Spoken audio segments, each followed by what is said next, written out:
So also here to chime in is Automotive Leaders Podcast host Jan Griffiths. Jan, long time no see. We saw you on Friday. And yes, good to see you. We brought you back. Look, so we wanted to talk about this production process because one of the big things was they're going to get rid of the assembly line process and really kind of make a tree. So explain what's going on here. Yeah, of course. So whenever you see a video of a car assembly process, you see the car slowly going down the line and all the workers on each side. And we've been making cars that way, that linear process, for over 100 years. So now Ford has announced that they're switching to a modular process.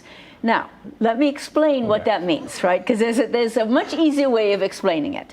Think about making a sandwich. When you make a sandwich, right, you would, in the linear process, you'd have the bread, you'd put the meat, you would put the tomato, not tomato, tomato, the lettuce, and then the bread, right? Kind of like Subway. Yes, yeah, so one at a time, one at a time, one at a time. Now, with a modular process, you'll have a group over here focusing on the bread, a group here working on the meat, and a group here working on the tomatoes and the lettuce.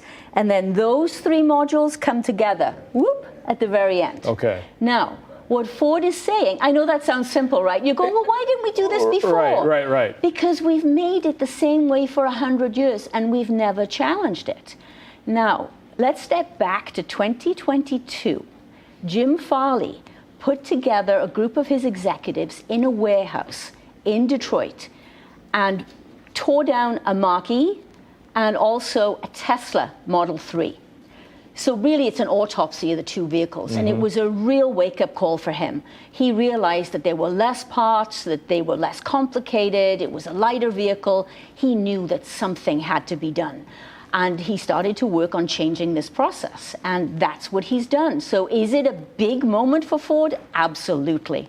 Jan Griffiths, I wish we could talk a little bit longer. They're giving me the wrap here a little soon for this conversation. We will continue it again, though. Jan Griffiths, it's good to see you, and thank you so much for that explainer on this new model that we'll see coming out in the next couple of years. Thank you. Yeah. Rup Taryn.